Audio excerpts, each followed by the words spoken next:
رب ادخلنی مدخل صدق واخرجنی مخرج صدق واجعل لی من لدنک سلطانا نصیرا سبحان ربک رب العزة عما یصفون وسلام علی المرسلین والحمد للہ رب العالمین۔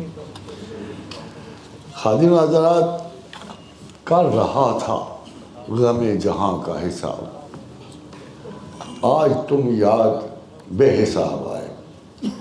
یہ میں نے کسی رومانس کے لیے نہیں پڑھا، بلکہ میں اپنے اس ایجوکیشنل کریئر کو دیکھتا جو میں نے قریباً 70 سال سے جاری رکھا ہوا ہے۔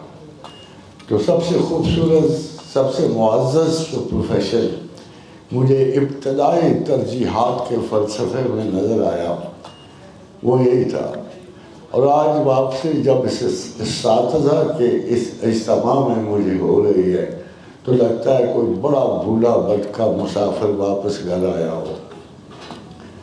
خادم حضرات، میرے اپنے نزدیک میں پرسنل سے یہ کہہ سکتا ہوں کہ بے شمار بڑی بڑی آفرس اور بڑی بڑی عزتوں کے باوجود مجھے اپنا ایک حقیر سا ٹیچر ہونا زیادہ پسند تھا۔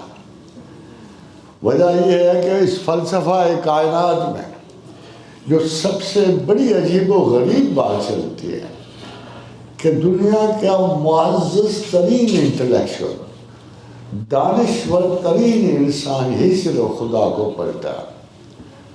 آپ کو پتہ نہیں ہے شاید کہ اعلیٰ ترین دماغ، چاہے وہ ڈائنیشیس ایریوپیجائٹ ہو، چاہے وہ کسی بھی پلوٹائنس آف ایجپٹ ہو، نہ پرانے اور نئے نوازے میں، ڈاوجینس دی ایلڈر ہو، یہ تمام اعلیٰ ترین برین جو آج ہماری کتابوں میں محفوظ ہیں، جو آج ہمیں نظر آتے ہیں، یہ اعلیٰ ترین ایک اعلیٰ ترین تعلیم کے سبب بنے ہیں، یا اس میں آپ میں جسے آپ تصوف کہتے ہیں، یا کچھ کو ولی کہہ دیتے ہو، یا آپ کو یہ بخت بلند سب سے ذہین لوگوں کے نصیب میں آیا ہے، اور وہی لوگ آج تاریخ عالم میں زندہ اساتذہ کی طرح زندہ ہیں، اور وہی لوگ آج عزت پاتے ہیں۔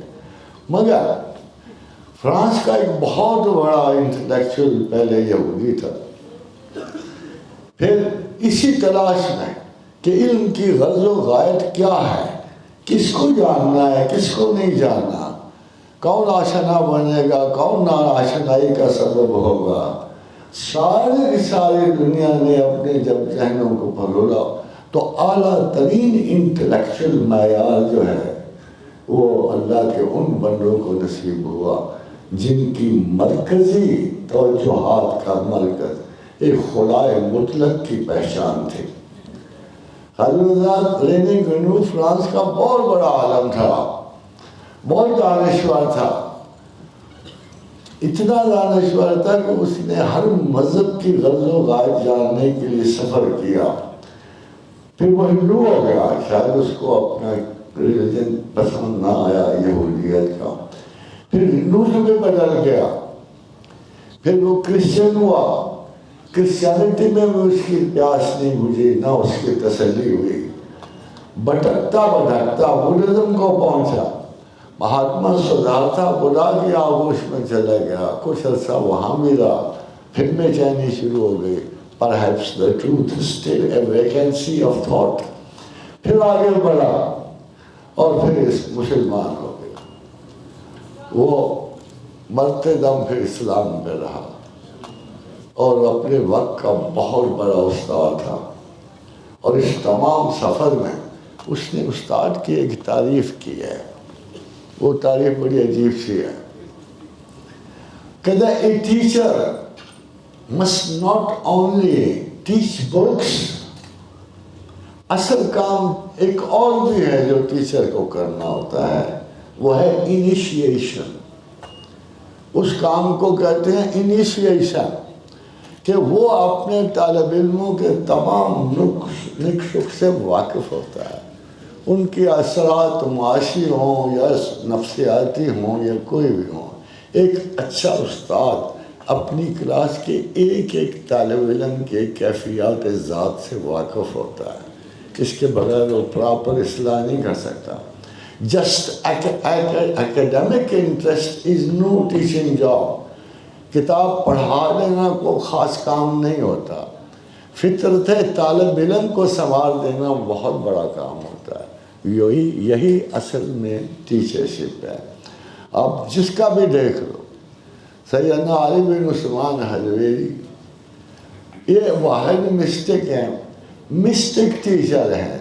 سارے زمانہ میں ان کی تعریف ہے. 34 لینگویجز میں ایز این اتھارٹی ٹرانسلیٹڈ ہے. مگر سب سے بڑا وصف کیا ہے استاد کا؟ آپ اس کے کشف المحجوب کو دیکھو گے تو وہ اپنی خامیوں کو تعلیم میں ڈال دیتے ہیں. کہتے میں بھی ایسا تھا پہلے، جیسے آپ تھے شاگردوں کو خطاب کرتے ہو. مجھ میں بھی وہ راہ حوث تھی، مجھ میں بھی لذت خیال تھی، میں بھی بہت ساری چیزوں کا شکار تھا. پھر اللہ نے مجھ پر رحم کیا اور مجھے سعادت کا رستہ دکھا دیا. اس سے اس استاد کی بعض اوقات لوگ حیران ہوتے ہیں جب اپنے بزرگوں کی تعریف کرنے لگتے ہیں تو وہ کوشش کرتے ہیں کہ سارے نقص چھپا کے صرف تعریف کو اجالا بخشیں. مگر بڑا استاد ایسے نہیں کرتا. بیکاز ہم میں اگر فرض کرو کسی نے خدا کو جاننا ہو، اگر ہمیں کہا جائے کہ شیخ عبدالقادر جیلانی بہت بڑے ولی تھے اور ان کو جاننا ضروری ہے، تو ہم کہتے ہیں ٹھیک ہے، مگر عبدالقادر کا سفر جو ہے وہ بھی تو دیکھو نا. اب ہم یہ کیسے کر سکتے ہیں؟ وہ تو بہت بڑے تھے، ہم تو بڑے گئے گزرے ہیں. اس کائنات میں لفظ ولی 2 گروپس کے لیے استعمال ہوا ہے قرآن حکیم میں.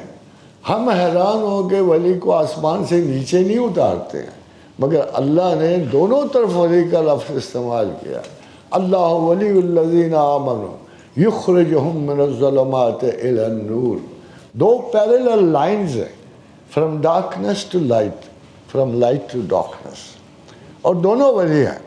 اور جو اللہ کے ولی ہیں خدا انہیں اندھیروں سے لے کے نور کو لے جاتا ہے. والذین کفروا اولیاءهم الطاغوت یخرجونہم من الظلمات من النور الی الظلمات. اور باقی لوگ جو ہیں جو خدا کے ولی نہیں ہیں وہ شیطان کے ولی ہیں. تو آپ حیران ہوں گے کہ دونوں طرف لفظ ولی استعمال ہو. آج ہمارا یہ حساب ہے کہ ہم لفظ ولی کو غیر معمولی سمجھتے ہیں. البتہ شیطان کے اولیاء ہم بڑی اچھی طرح پہچان لیتے ہیں اور خدا کے بندوں کو پہچاننا مشکل ہوتا ہے. ایک نفس کی تربیت اور ٹریننگ کے لیے ہمارا 2 دشمن ہیں، ایک نہیں ہے. ایک نفس ہے جس کے بارے میں قرآن کا فیصلہ ہے کہ اس نے کبھی کوئی اچھی بات نہیں کی. جب کوئی اچھی بات بھی کر رہے گا تو پس منظر میں کوئی شر ہوگا اس کے. ان النفس لامارۃ بالسوء. ہر عالم نے اسے برائی کا حکم دینا ہے الا ما رحم ربی. ہاں اگر اللہ رحم کرے تو یہ پیچ در پیچ اشکال جو بنا ہوا ہے. خادم حضرات مجھے یقین سے ایک آیت کا مطلب بتائیے گا. جب قرآن یہ کہہ رہا ہو کہ لقد خلقنا الانسان فی احسن تقویم، تو ہے کوئی آپ کی نظر میں اس زندگی کی تجربہ کہ احسن تقویم میں کوئی شخص نظر آیا آپ کو؟ کوئی شخص آپ کو نظر آتا ہے کہ یہ احسن تقویم میں؟ آپ حیران ہو جاتے ہو کہ ہمارا یہ منصب ہمیں کیوں عطا کیا گیا اور ہمارا ہے نہیں. اس کی صرف ایک وجہ ہے کہ خدا نے فرمایا آگے کہ انا رددنا اسفل سافلین، کہ میں نے یہ بہترین تناسب میں انسان کو بنا کر اسے بدترین تناسب میں ڈال دیا، مکس اپ کر دیا. اسکریبل کیس ہے یہ، اسکریبل کا کیس ہے. نفس انسان کا تذکرہ کو معمولی چیزوں میں نہیں کہا گیا. والشمس والضحاہا، بہت بڑا کائناتی منصب ہے سورج کا. والقمر اذا تلاہا، ایک جگہ بھی اللہ نے قرآن میں نہیں کہا کہ چاند از خود روشن ہے، نہیں کہا. وہ سپر سائنٹسٹ ہے، علیم ہے، حکیم ہے، وہ نہیں کر رہا. اس کو پتا ہے. آج ہم نے ڈسکور کیا کہ چلو چاند واقعی سورج سے روشنی لیتا ہے، مگر 1500 سال پہلے کون سی ایسی لیبارٹری تھی جس میں انکشاف ہو چکا تھا؟ یہ کہاں وہ لیبارٹری تھی جس میں وہ بیٹھا ہوا تھا، بطلیموس بیٹھا ہوا تھا، ٹولمی بیٹھا ہوا تھا جس نے کہا کہ زمین ساکت ہے؟ کہاں وہ لیبارٹری تھی جس میں کوپرنکس نے 1542 میں اعلان کیا چاند نہیں سورج ساکت ہے؟ یہ کون سے لوگ تھے جو 19ویں صدی تک ہیلیو سینٹرک فلسفی پہ قائم رہے؟ سورج مرکز توجہ رہا، اور قرآن کیا کہہ رہا تھا؟ عجیب بات ہے. اگر کوئی اور آیت بھی نہ ہو تو میں جیسے وہ شاید نہیں کرتا، ہم ایسے اہل یقین کو ثبات حق کے لیے اگر رسول نہ ہوتے تو وہ کافی تھی. یعنی اعتبارات کے لحاظ سے آپ دیکھیں کہاں گئے وہ جو خدا کا انکار کرتے. Let me tell you too, ہمارے پاس کوئی ریزن، نہ کسی سائنسدان کے پاس ریزن ہے، نہ کسی فلسفی کے پاس آج تک یہ چیز نہ کسی کو سمجھ آئی ہے کہ 1500 برس پہلے کیسے اور کس طرح کائناتی تفکر جو ہے جو قرآن میں اترا ہے کیسے آ گیا ہے، کس نے دیا ہے، کیوں اتنا سچا ہے. آپ خود غور کرو کہ ٹولمی سے شروع ہوا ہے کائناتی سفر، وہ کہتا ہے زمین ساکت ہے، اور پھر آ گیا ہے کوپرنکس پہ، وہ کہتا ہے سورج ساکت ہے. پھر آ گیا ایک نظریہ جو ہم آپ بچپن میں پڑھتے چلے ہیں، کچھ ثابت ہیں کچھ سیار ہیں. قرآن کیا کہہ رہا تھا کہ پہلے تو یہ کہتا ہے وَسَخَّرَ الشَّمْسَ وَالْقَمَرَ وَالنَّجُومَ مُسَخَّرَاتٌ بِأَمْرِهِ، ہر چاند ستارے کو میں نے مسخر کیا ہوا ہے. پھر ایک سائنٹیفک رول آگے رہتا ہے مختصر سا، كُلٌّ يَجْرِي لِأَجَلٍ مُّسَمًّى، کائنات میں ہر چیز چل رہی ہے وقت مقررہ تک. خادم حضرات آپ کو حیرت نہیں ہوتی؟ یہ تو ایک سٹیٹمنٹ ہے. آگے چل کے دیکھو کائنات اور زمین اور حیاتیات کے بارے میں صرف 2 جملے ہیں پورے قرآن میں. ایسے لگتا ہے کہ سائنس کے 2 رول لکھے ہوئے ہیں کہ اولم یر الذین کفروا ہاؤ ڈیئر یو ڈیفائی می، تم کہاں کے آگے دانشور کہ میری ذات کا انکار کرو. کہاں کی ہے ایتھیزم، کہاں سے آیا ہے؟ تم کو تو یہ بھی نہیں پتا تھا. اور وہ جو اس کا نبی امی کیوں کہا گیا کہ ان کی انفارمیشن میں کوئی غیر شامل نہ ہو. اللہ کے رسول کی تعلیم کیوں بند کر دی گئی؟ کہ اس پیغمبر نے صرف خدا کی بات. حضرت داؤد علیہ السلام نے ڈیٹرمنی کہا مائی لارڈ اینڈ مائی لارڈ، وہ بھی اوپر والے بادشاہ کو، اس کو MY لکھ دیں آپ بڑا کر کے، مائی لارڈ یعنی میرا رب، اور مائی لارڈ میرا دوسرا یعنی خداوند کا رسول صلی اللہ علیہ وسلم. ان کی تائید میں انہوں نے بیان دیا اپنی کتاب مقدس میں. زبور کے علاوہ بھی ایک کتاب ہے جو ڈیٹرمنی کراتی ہے. تو خاتون حضرات سوال یہ پیدا ہوتا ہے یہ کون تھا؟ یہ کون تھا جو اتنے بڑے سائنٹیفک رول 1500 برس پہلے ایسے دے گیا جیسے کوئی شاعری نہیں ہے، جیسے اس کے گھر کے بنائے ہوئے ہیں. واقعی اس کے گھر کے بنائے ہوئے تھے. اور وہ بعد میں کہا اولم یر الذین کفروا ہاؤ ڈیئر یو ڈینائی می. کتنی عقل ہے تم میں، کتنے دانشور ہو گئے، نیچے تم کتنا دانشور ہو گئے. یعنی آپ دیکھو سب سے بڑا 21ویں صدی کا فلاسفر مانا گیا برٹرینڈ رسل کو. یہ اگر اچھے استاد ہوتے ایسے نہ کرتے. تو اس سے کسی نے پوچھا اخبار میں لیٹر میں کہا کہ یار تم تو بڑے سخت مخالف ہو کرسچینٹی کے، یہ تو بتاؤ کبھی قرآن پڑھا ہے؟ تو اسے آگے سے پتا کہ وائی شوڈ آئی، اسے آگے سے جواب دیا why should I all gospel truth is alike. اور اتنا بڑا جھوٹ زمین و آسمان نہیں بولا گیا. اس نے کہا سارے مذہبی علم ایک ہی طرح کے ہیں، ایک ہی بات کرتے ہیں. اور جو شخص بھی تھوڑا سا قرآن پڑھا ہے اور جو شخص تھوڑی سی بائبل پڑھا ہوا ہے اس کو پتہ کہ ان میں زمین و آسمان، ایک طرف تیسرے درجے کا راوی بولتا ہے، ایک طرف ڈائریکٹ خدا بول رہا ہے. آپ اتنا اندازہ لگا. اور خدا کی کوئی بات اگر غلط ثابت ہو جائے تو آپ تو مسلمان رہ ہی نہیں سکتے. If a man makes 1,000 mistakes, still remains a man. اس کو کوئی الزام نہیں دے گا ہزاروں غلطیوں میں. If God makes one mistake, he is no more God. یہ تو آپ کو اصول پتہ ہے. اگر ایک بھی غلطی خدا سے ہو جائے تو آپ کہاں سے خدا کو خدا مانو گے؟ سوال ہی نہیں پیدا ہوتا. انڈرسٹینڈنگ کا یہ رول ہی نہیں، یہ ایک منطق کا رول نہیں ہے. جب ایک شخص دعویٰ یہ کرتا ہے کہ میں بے خطا ہوں، میں مکمل ہوں اور تم لوگ نامکمل ہو، تو وہ اس لیے بیان طنز سے کہتا ہے اولم یری الذین کفروا، تم میرا انکار کیسے کر سکتے ہو؟ تمہیں نہیں پتا پہلے کیا تھا؟ اب دیکھو تمہیں نہیں پتا پہلے کیا تھا. بگ بینگ کا تصور تو کل کا ہے. کہا ان السماوات والارض کانتا رتقا ففتقناہما. In the beginning heavens and earth were one mass. آسمان و زمین ملے ہوئے تھے، یہ ایک وجود تھے، پھر ہم نے ان کو پھاڑ کے جدا کیا، پھاڑ کے. Is it in simple, very simple words, isn't it Big Bang? Isn't it Big Bang? پھر دوسری سٹیٹمنٹ دیکھو، اتنی شاندار، اتنی واضح، اتنی مختصر کہ سائنس کا رول اس کا ترجمہ کرتے ہوئے صحیح ترجمہ کرے. فرمایا کہ میں نے تمام حیات پانی سے پیدا، وجعلنا من الماء کل شیء حی، میں نے تمام حیات کو پانی سے پیدا کیا. خادم حضرات یہ بھی سٹیٹمنٹ دیکھیں، وہ بھی دیکھ لیں جو جیمز جینز کی ہے، سب سے بڑا سائنسدان سمجھا اپنے زمانے کو، کہ all life is created out of water. سوال ہمارا یہ ہے کہ کوئی ڈینائی کرے گا کسی پرفیکٹ سٹیٹمنٹ. دیکھیں آپ کتنے مزاج سے ہو گئے، آپ کا طنز بھی اللہ کے بڑا لطیف طنز ہے کہ تم سمجھتے ہو کہ پہاڑ کھڑے ہیں، تو ہم کیا کہیں؟ جی ہم تو یہی سمجھتے ہیں. ہمارے تو 90-95% آج بھی یہ سمجھتے ہیں.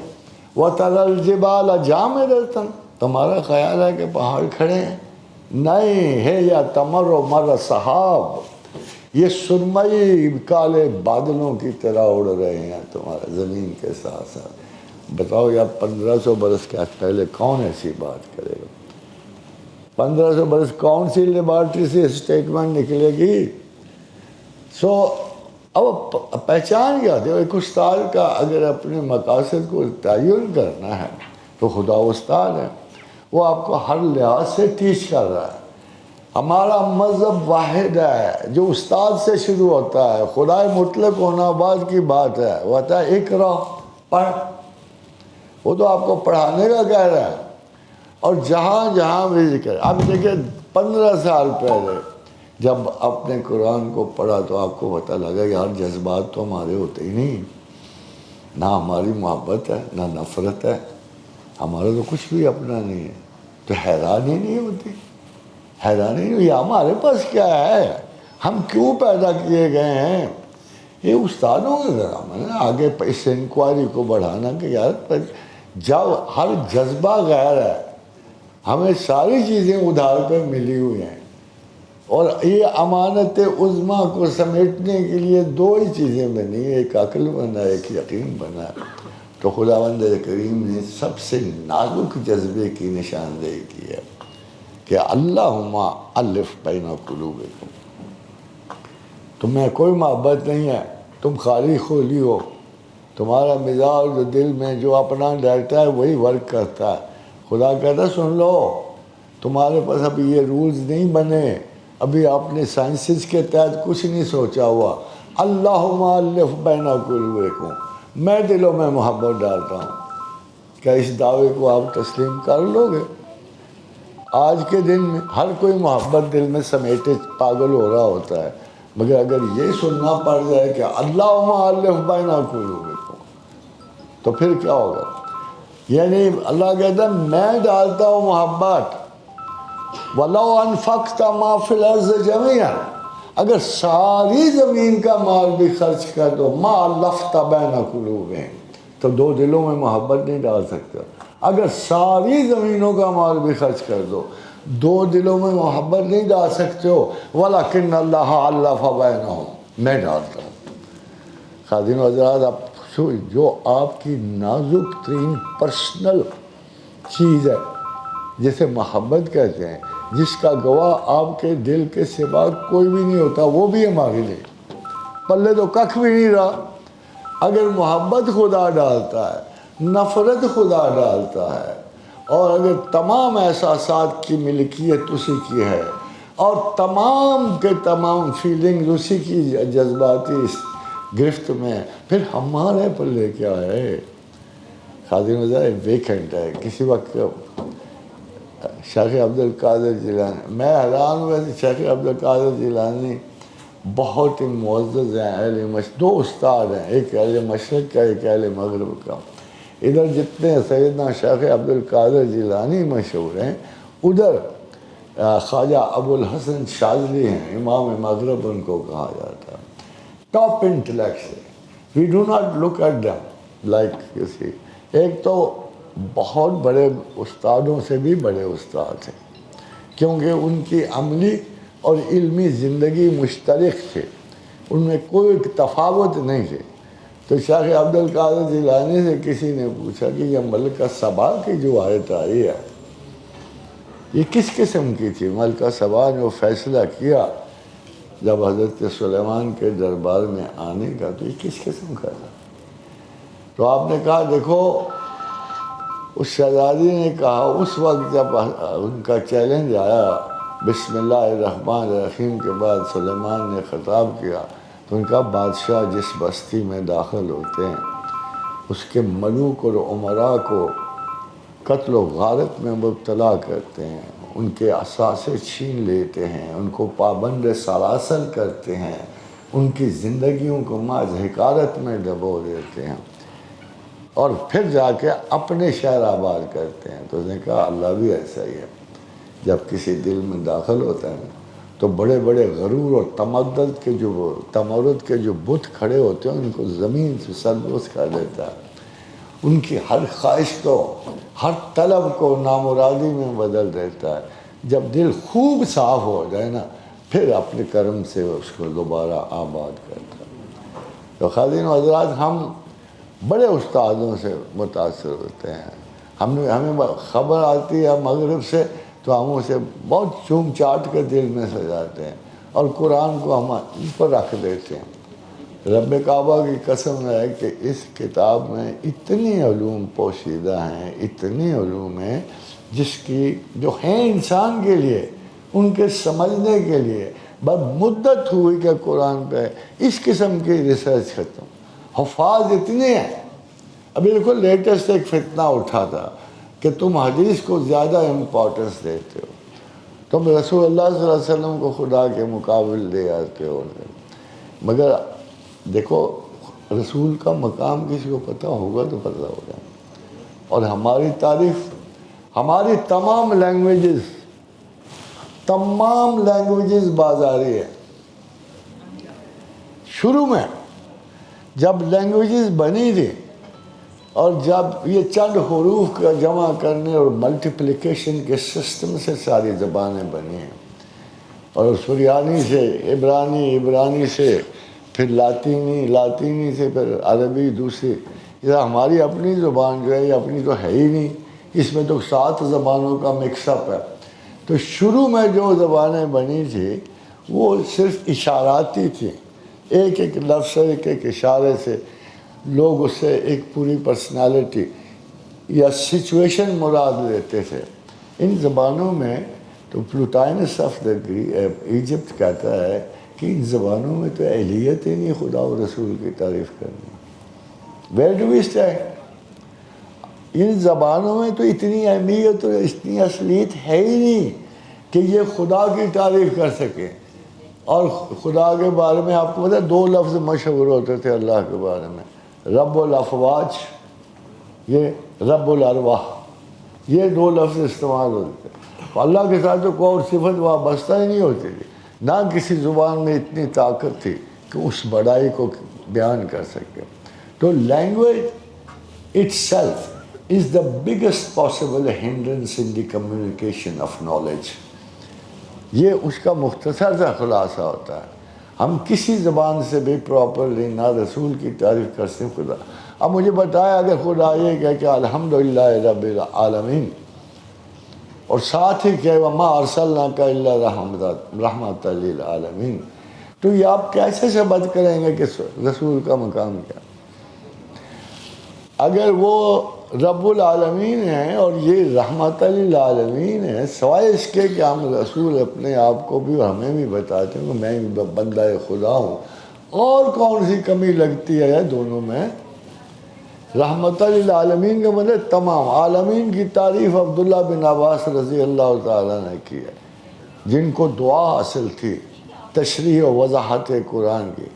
فرمایا 7 کائنات ہیں، 7 زمینیں، وما بینہما، اور جو ہم جانتے ہیں اور جو ہم نہیں جانتے، یہ سب عالمین میں آتے ہیں. اب بتاؤ آپ کیا تعریف کرو گے رسول اللہ صلی اللہ علیہ وسلم؟ تو بہتر یہ ہوتا ہے کہ جیسے 2 شاعروں نے بڑی خوبصورت بات کی تھی. ایک تو حافظ کا مصرع، لا یمکن ثناء کما کان حقہ، بعد از خدا بزرگ تو یہ قصہ مختصر، اس نے تو اپنی جان ہی چھڑا لی نا، مختصر بات ہے. اور اس سے کون ایگری نہ کرے گا؟ ہمیں پتہ ہے فرق کہ وہ کریٹر ہے اور ٹاپ کریشن محمد رسول اللہ ہے. اس کے بعد آپ بتاؤ اور کون سی تعریف ہو سکتی ہے؟ پھر یہ دوسری بات سنو، غالب کتنا بڑا شاعر تھا، مگر جو تعریف رسول میں کیا گیا ہے نا کسی اور شاعر نے نہیں کہا. بڑا مختصر تھا، اس نے بھی جان جڑائی ہے کہ غالب ثناء خواجہ بے یزداں گذاشتے ہیں، غالب ثناء خواجہ بے یزداں گذاشتے ہیں. میں غالب ہم نے تو اپنے رسول کی تعریف اللہ کے سپرد کر دی کہ آن ذات پاک مرتبہ دان محمد است. ہم نہیں جانتے ہیں رسول کا مرتبہ، ہم نہیں سمجھ سکتے.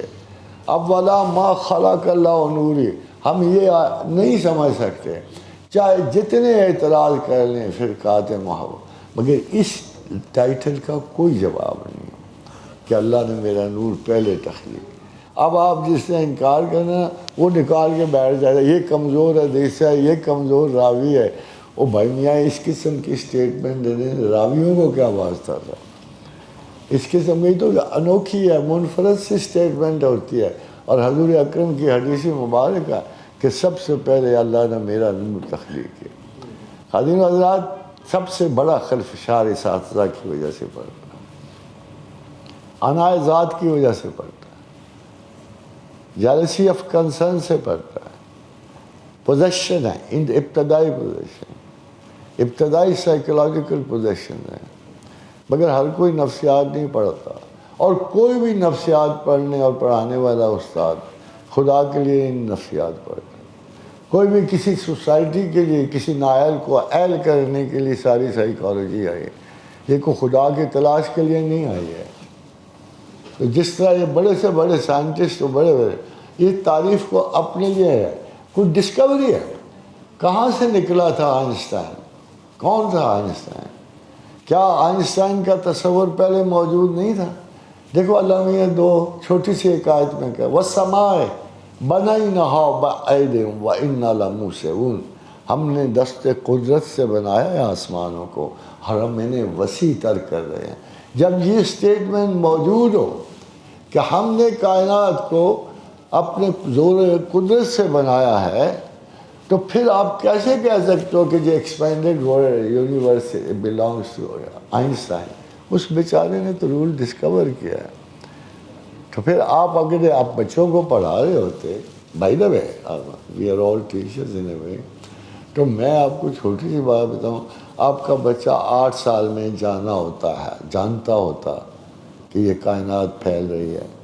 وَالسَّمَاءِ بَنَيْنَاهَا وَإِنَّا لَمُوسِعُونَ، تو آپ کا بچہ جانتا ہوتا کہ پہاڑ چل رہے ہیں. وہ یورپی خیالات پر پابند نہ ہوتا ہے. ہمارا قرآن تو یہ کہہ رہا ہے کہ سارے پہاڑ چل رہے ہیں. آپ کا بچہ جانتا ہوتا کہ کائنات میں ہر چیز متحرک ہے، every thing is moving in the universe. آپ نے کون سا قرآن پڑھا ہے بچوں کو؟ سوال تو یہ پیدا ہوتا ہے. معاشی معاشرتی ہر قسم کے قانون چھوٹے چھوٹے ٹکڑوں میں بچے ہوتے ہیں. اب آپ دیکھ سائیکالوجی کو دیکھ لو، قرآن میں صرف ایک چھوٹی سی آیت کا ٹکڑا ہوا احضرت الانفس الشح، ہم تمام جانوں کو بخل جان پہ قائم کیا ہے ہم نے۔ چیونٹی بھی اپنے دفاع کے لیے لڑتی ہے، کاٹتی ہے، چھوٹی سی چھوٹی مخلوق بھی۔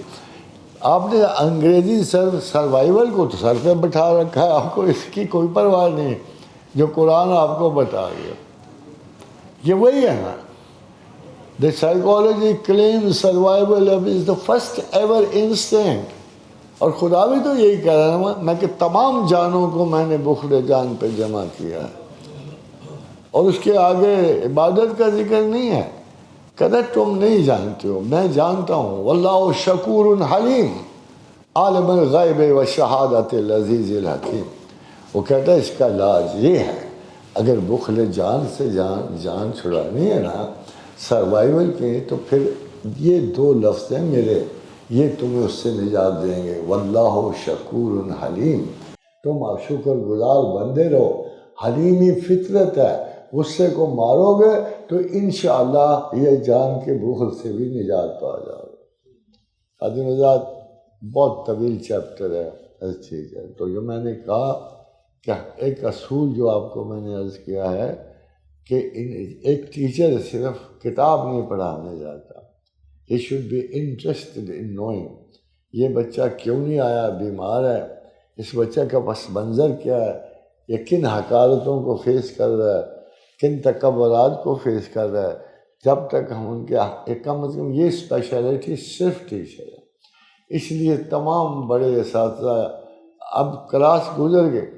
رسول اکرم صلی اللہ علیہ وسلم اس کائنات کے سب سے بڑے معلم تھے زمین میں، کیونکہ وہ ادب آموز، ازا ادیب کے او ادب از حضرت خدا آموز۔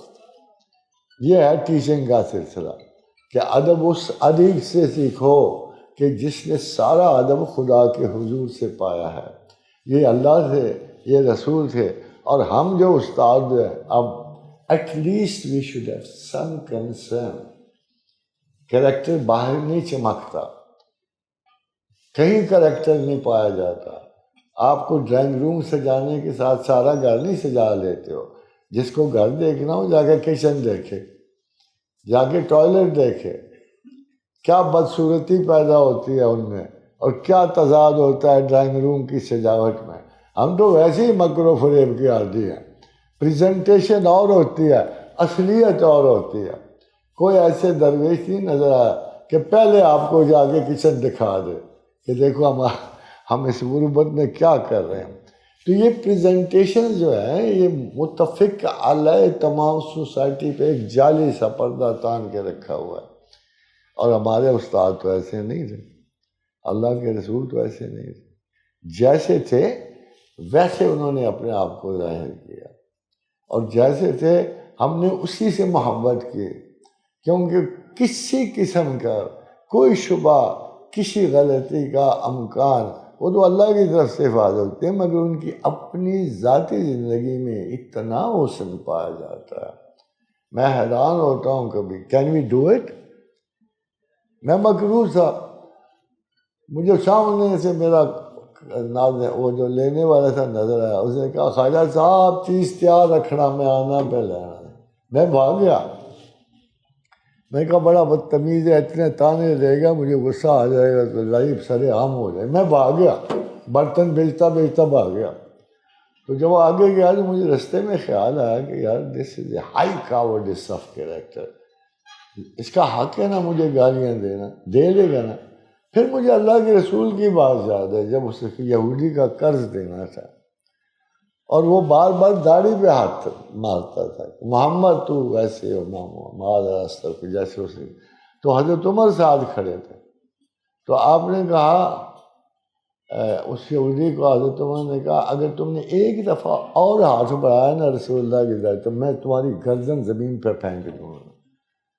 تو آپ کا کیا خیال ہے؟ انہوں نے غلط کہا ہوگا، آپ ہوتے تو یہی کرتے شاید، مگر حضور صلی اللہ علیہ وسلم واپس مڑے اور کہا عمر تو باملہ ہوا ہے، تو پاگل ہے، تو نادان ہے، تو کیوں اس کو ایسا کہہ رہے ہو؟ میں قرض دار ہوں نا، میں نے دینا نا، اس کا حق ہے نا مانگنا۔ تب مجھے اس چلتے چلتے خیال آیا کہ میں تو اتنا انتہائی بٹر. اور میرا رسول کتنا عظیم تر تھا پبلک ڈیلنگ میں. آئی کیم بیک تو اتفاق دیکھو جو ہی بازار میں داخل ہوا تو ادھر سے آواز آئی کہ خواجہ صاحب. میں نے کہا یہ دیکھو یہ نیکی کرنے کا یہ. میں واپس آ گیا نا, شیطان ہمیں اکساتا رہا. تو اس نے فوراً کہا اور نیکی کر بھگت اب اس کی باتوں کو. تو جب وہ قریب آیا تھا بیچ میں ایک چھوٹی سی لین تھی, تو نے کہا میں ہوں چلے ہیں انشاءاللہ اگلے ہفتے آواں گا, پیسے تیار رکھا ہے. یہ تھوڑی دیر میں نے دکانداری کی ہے اس کی بات بتا رہا.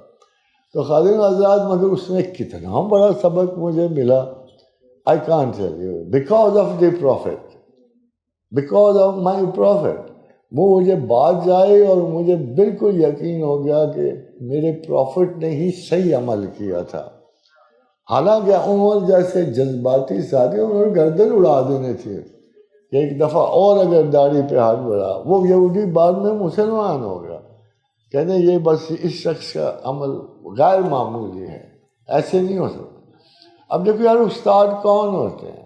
علی کرم اللہ وجہ سے کہ ہم نے سب ایک بڑا عجیب و غریب سیکھا کہ کافر کے سینے پہ چڑھے ہوئے تھے, تلوار ہاتھ میں تھی, اس نے منہ پہ تھوک دیا.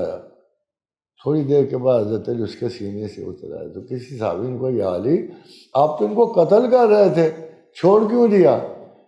تو حضرت علی کرم اللہ وجہ نے فرمایا کہ پہلے میں سے خدا کے لیے قتل کر رہا تھا. جب اس نے میرے منہ پہ ٹھوکا تو میرا اپنا ذاتی غصہ بڑھ گیا. میرا ذاتی غصہ جو تھا اس کا میں نے چاہا کہ یہ مجھ پہ غالب نہ آئے, اور یہ نہ ہو کہ میرا خدا کے واسطے کا جو عمل ہے وہ ایسے ہی میرے اپنا ذاتی عمل بن جائے. تو میں نے اس کو چھوڑ کے اترا. خادم حضرات اس قسم کے اگر اصحاب پیدا کیے ہوں تعلیم رسول سے, آپ کا کیا خیال ہے وہ زمین پہ رول کرنے کے حقدار نہیں تھے؟ حمص میں جب فتح ہوئے مسلمانوں کو تو جنرل ابو عبیدہ بن الجراح تھے. حکم ہوا کہ چھوڑ کے تمام لشکر یرموک کے سینٹرل مقام پہ بہت خوفناک جنگ ہونے والی ادھر جمع ہو جائے. تو چلنے سے پہلے ابھی ابو عبیدہ بن الجراح نے بلایا سارے معززین کو, حمص کے کرسچن تھے, لاٹ پادری کو بھی بلایا. انہوں نے کہا بابا مسئلہ یہ ہے کہ یہ جو ہم نے آپ سے پیسہ لیا تھا, یہ خراج جو لیا تھا آپ کی حفاظت کے لیے لیا تھا. اب ہم جا رہے ہیں اور ہم میں یہ استطاعت نہیں ہے کہ اتنی دور سے آپ کی حفاظت کریں, تو جو پیسے آپ نے دیے وہ لے جاؤ. خادم حضرات پوری کائنات کی تاریخ میں اس قسم کا کوئی واقعہ نہیں ہوتا کہ فاتح نے وہ سارے پیسے مفتوح کو لوٹا دیے کیونکہ ہم تمہاری حفاظت کرنے پہ قادر نہیں ہیں, کہ جو ہم نے تم سے خراج لیا ہوا اس پہ ہمارا آتش بند. تو حضرت ابو عبیدہ کے بارے میں رسول اکرم صلی اللہ علیہ وسلم کا ارشاد ہے کہ میری امت کا امین ہے. تب سے ان کا اسم گرامی ہی اس کے ساتھ امین الامت ضرور لگتا ہے. یہ بڑا مشہور واقعہ ہے کہ حضرت عمر کو خلافت جب دینی تھی تو ان کی زبان سے نکلا کہ کاش ابو عبیدہ بن الجراح زندہ ہوتے تو میں بغیر سوچے سمجھے خلافت ان کو دے دیتا, کیونکہ میرے رسول کریم نے کہا ہے کہ یہ امین الامت ہے. میرا خیال ہے یہ سارے استاد تھے اور بڑے استاد تھے, اور انہوں نے ہمیں ایسے ایسے سبق. یہ کہنا بڑا فضول سی بات ہے کہ وہ تو وصحابی تھے, یہ بڑی عجیب سی بات. آپ کو ہر صحابی بتاتا کہ میں وہ تھا, میں اب ہوں, یہ پہلے میں وہ تھا. بلال جا رہے تھے بازار, یمن کے گورنر مقرر ہوئے تھے, تو دیکھا تو پرانے کپڑے چیچڑے وہی پہنے ہوئے. تو رستے میں ایک صاحب بلال یار آج تو گورنر بن کے جا رہے ہو, کپڑے تو ڈھنگ کے پہن رہے تھے. تو بلال کہنے کا اچھا تم مجھے جانتے ہو کہ میں اپنے آپ کو زیادہ جانتا ہوں. کہنے لگے کہ میرا وہ حال تھا کہ میں ایک خاتون کے پاس خود غلام ہونے کو گیا, وہ رئیس تھی, اور 2 وقت کی روٹی معاوضہ اس کی غلامی کا افزانہ ٹھہری.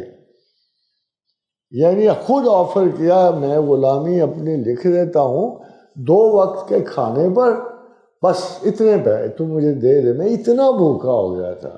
پھر وہ وقت اللہ لایا کہ میں نہ صرف اس خاتون کا شوہر بنا، اس نے تمام مال و اسباب میرے حوالے کر دیے، اور آج میں تمہیں یہ نظر آ رہا ہوں تو تمہارا خیال ہے میں اپنا اوریجن بھول جاؤں گا؟ تمہارا خیال ہے مجھے بھول جانا چاہیے کہ میں پہلے کیا تھا اور اب کیا ہوں؟ کیا میں وہ احسانات پروردگار عالم کے بھول جاؤں؟ کیا میں صحبت رسول کے فوائد بھول جاؤں؟ ہمیں تو یہی کہا گیا نا کہ اپنی اصلیت کو مسخ نہ کرو. ایک کپڑوں میں نہیں چھپے گی، انداز خیال سے نہیں چھپے گی، یہ آپ کی حرکات سے خود بخود اوریجنل ہیبٹ نکلتی چلی آئے گی. اس لیے کوشش کرو. ایاز کا تو واقعہ سنا ہوگا آپ نے کہ محمود افغزنہ نے جب انہیں وزیر معظم قرار دیا تو لوگوں نے افواہ پھیلائی کہ ایاز ایک کمرے میں جاتا ہے اور اس کا ہمیشہ کمرہ بند رہتا ہے، کبھی کبھی کھولتا ہے اندر چلا جاتا ہے اور پھر واپس آتا ہے، اور یہ کوئی سازش ہو رہی ہے سلطان کے خلاف. تو بادشاہ تو بڑے رسک نہیں نہ لیتے سازش. تو سلطان نے مقرر کیا نگرانی کا. بات سچ نکلی کہ باقاعدہ صبح یا شام کو ایاز اس کمرے میں جاتا تھا. آخر سلطان نے چھاپا مارا محمود افغزنہ نے، جو کہا وہ کمرہ کھولو. تو آنے شاہ عالی مقام کیا کرتے ہو میرا؟ انہوں نے کہا نہیں کھولو، میرے خلاف سازش ہے. جب کھولا گیا تو واقعی صندوق میں ملا، سب کا شبہ پورا ہو گیا. جب صندوق کھولا تو حیران رہ گئے، اس میں گندے شندے کپڑے پڑے ہوئے، بڑے غلیظ پھٹے پرانے. سارے حیران ہو گئے. محمود افغزنہ کا ایاز یہ کیا ہے؟ تو کہا ہے بادشاہ سلامت، جب میں داخل ہوا تھا غزنہ میں تو میرا یہ حال تھا، ان کپڑوں میں آیا تھا، اس غربت اور مسافرت میں آیا تھا، اور میں اب پرائم منسٹر ہوں آپ کا. میرے سارا ملک، آپ کی ساری مملکتیں جو آپ نے فتح میرے قبضے میں ہیں، مگر کیا میں اس وقت کو بھول جاؤں؟ کیا میں اس ساتھ کو بھول جاؤں؟ تو اللہ کرے کہ ہماری میراث ہمیں ملے، بڑے استادوں کی میراث ملے. بخاری کا حال دیکھو کہ وہ حدیث جمع کرتے ہوئے بادشاہ نے کلوا لیا ان کو. بادشاہ نے کہ یار کہیں میرے نام باپ کا دادا کا بھی کوئی نام ٹھوک دو حدیث میں، کسی روایت میں، کسی سلسلہ رجال میں میرے باپ کا نام، میرے دادا کا نام. بخاری امام نے دعا مانگے کہ اے یا اللہ ایسا نہ ہو کہ ان بادشاہوں کی جبر سے میری روایت حدیث میں کوئی خامی، کوئی نقص، کو فرق پڑ جائے. تو اے اللہ مجھے، میں جانتا ہوں کہ موت کی دعا مانگنا نہیں صحیح، مگر میں دعا مانگ رہا ہوں کہ اللہ اس سے پہلے کہ مجھ سے کوئی ایسی کوتا ہو جائے میری جان تو لے لے. اللہ نے قبول کی اور ایک ہفتے کے اندر اندر وفات پا گئی. اب آپ دیکھو امام مسلم بن آئے، جو لوگ کہتے ہیں یہ حدیث کمزور، وہ کمزور، نیچرلی کچھ کمزوری ہوتی ہے، مگر ہم کسی حدیث کو غلط نہیں کہہ سکتے، غلط نہیں کہہ سکتے. ابھی آپ کو کہیں گے ہر چیز ہے، موتا میں زیادہ سے زیادہ 300 حدیث ہوگی، اور یہ تو کہا نہیں جا سکتا. اگر آپ گیس کرو تو آپ کو پتہ لگے ایک آدمی دن میں کتنی لفظ منہ سے نکالتا ہے، تو وہ 32-40 ہزار بھی بنتے ہیں، 17-18 ہزار بھی بنتے ہیں. اور میرے رسول نے 23 سال زبان سے باتیں کی، وہ تو ہر وقت مصروف رہتے تھے، تو وہ ایک چھوٹی سی کتاب میں کیسے آ سکتے ہیں؟ بعض کا جو ہمیں حدیث کا اجتماع پڑتا ہے وہ اس وجہ سے بھی ہے کہ اگر اپنے دن میں 20-22 ہزار صفحوں سے تو آپ کی کتاب پوری ہو جاتی ہے، تو زیادہ سے زیادہ امام مالک کی کتاب میں کتنی آئے ہوں گی چھوٹے چھوٹے صفحے، اور بڑے صفحوں میں جو 17-18 ہزار جو ایک دن کی بات وہ کہاں کاپی کر سکتے ہیں. تو اگر اندازہ لگایا جائے تو آپ کو لگانا یہ ہے کہ ایک سائنٹیفک اندازہ کہ حضور نے کتنی باتیں کی ہوں گی اس عرصے میں، جس عرصے تک وہ زندہ رہے، اور پھر وہ باتیں کتنی کتابوں میں آ سکتی ہیں.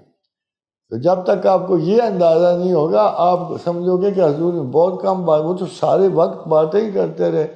نہ ان کو صبح کوئی بخشتا تھا نہ دوپہر کو، حتیٰ کہ قرآن میں آیت اتارنی پڑی اللہ کو کہ یار اتنا نہ تنگ کیا کرو، پروفٹ کبھی گھر میں بھی ہوتے ہیں، اتنی دستکیں نہ دیا کرو، نہ ملیں تو گھر سے واپس آ جائے کرو۔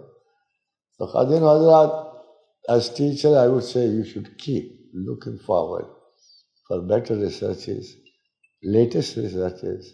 most اب دجال کا زمانہ ہے، ہر روز نئی ایجاد نکلے گی، نئی دریافتیں سامنے آئیں گی، بڑے بڑے میریکولس کام آئیں گے۔ 2027 تک اعلان ہے، 2030 تک بھی ہو سکتا ہے کینسر بالکل ختم ہو جائے گا۔ پارٹ 1 اور پارٹ 2 شوگر ختم ہو گئی ہے، آلریڈی چائنا میں پارٹ 1 ختم ہو گیا ہے، کڈنیز بنا لیا ہے، اور کڈنی کی نیکسٹ فیلئر جو 1-2 سال میں کوئی نہیں ہوگی۔ جاپان نے کڈنی بنا لیا ہے۔ یہ ہمارے بوڑھے ماں باپ انکلوڈنگ اس آلسو، جن کے گوڑے گٹے ہی رہ گئے ہیں سارے، ان کے لیے کارٹیلیج بنا لیا، first time in the world in this time Germany والوں نے کارٹیلیج بنا لیا۔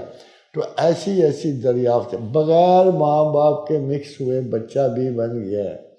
ایکچولی میں 30,000 بچے پر ایئر بنانے کا پروگرام بن گیا۔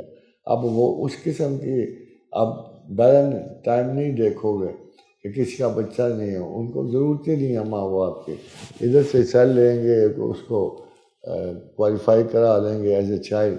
تو اتنی حیران کن ہو سکتا ہے کہ آپ 5 منٹ میں جو ابھی لیٹسٹ آ رہے ہیں، جیسے پیغمبروں نے مظاہرہ کے دربار میں مظاہرہ ہوا تھا کہ 1 سیکنڈ کے 97,000 حصے میں تخت ثواب بادشاہ کے قدموں میں پہنچ گیا تھا سلیمان کے۔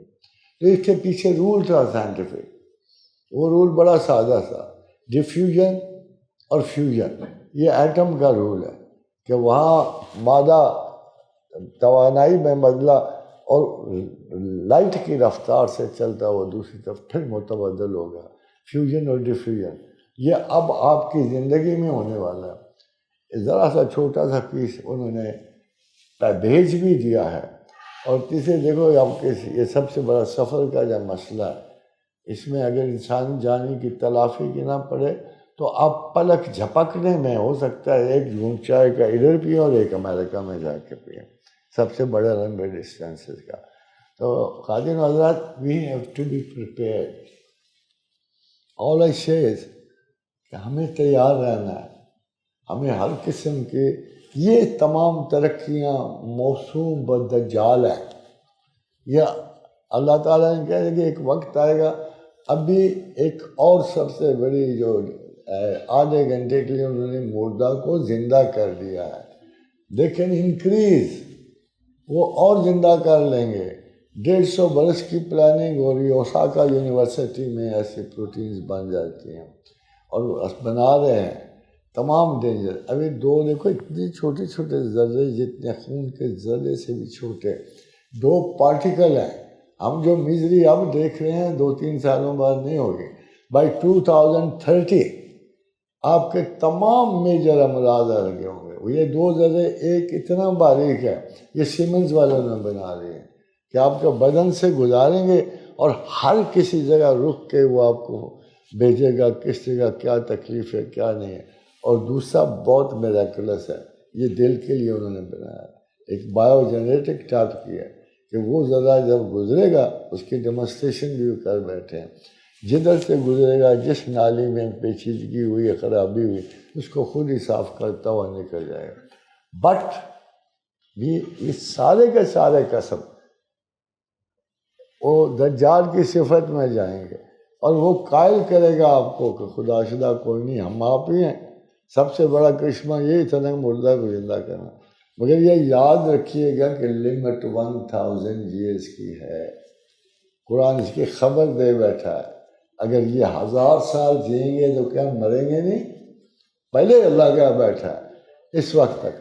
مگر ہم 1000 سال جینے کا مقصد کیا ہوگا، یہ کہ مجھے نہیں سمجھ آ رہا، تو 100 سال میں تنگ آ جاتے ہیں، 50-25۔ یہ خودکشیاں سمبل ہے اس بات کا کہ لوگ اپنی 20 سال کی زندگی سے بھی تنگ آ جاتے ہیں، چل جائے کتنا سال۔ میں اللہ allow us to learn better, to know better، اور مقصد تلاش ایک ہی ہے خدا کو آپ کی زندگیوں میں کوئی چیز اس نے اختیار آپ کو نہیں دیا، سہولتیں دی ہیں، ایک بڑے کام کو حل کرنے کی سہولتیں دی ہیں۔ کن تو کنزن مخفیت، میں ایک چھپا ہوا خزانہ تھا، انا رفع، میں نے چاہا کہ میں جانا جاؤں، فخلقت الخلق لیعرفونی، میں نے مخلوق کو اپنے تعارف کے لیے پیدا کیا۔ اور ایک دوسری روایت میں یہی یعرفونی کا لفظ جو ہے یہ محمدن میں بدل گیا، فخلقت محمدن، کہ میں تو جانا جا گیا، میرے رسول نے مجھے تھا، میرے سب سے فیوریٹ اور ٹاپ کلاس میرے مخلوق نے مجھے جان لیا ہے۔ اب ہم جو جنگے میں جی رہے ہیں نا، ان کے تفائل جی رہے ہیں، ان کے واسطوں سے جی رہے ہیں۔ ہمارا کام وہی ہے کہ ہم ان سچے لوگوں کی جو ہم نے ان سے ٹروتھ پایا ہے، یہ نہیں کہ خام خواہ انداز نہیں، ہمیں بھی ریسرچ کرنی ہے، دانش مندی سے کمپیریٹیولی تمام ریلیجن دیکھنے ہیں، تمام سائنسز دیکھنی ہیں، پھر ہم نے اپنے آقا و رسول کی صداقت کو ماننا ہے، جو بہت پہلے ہم سے بہت پہلے وہ اللہ کے فضل و کرم سے ہمیں بہت کچھ سکھا گئے، اور خاص طور پہ ٹیچر ہونا سکھا گئے ہیں۔ وما علینا الا البلاغ۔ تھینک یو ویری مچ، بہت شکریہ آپ کا، آپ نے بڑی پیشنس سے سنا۔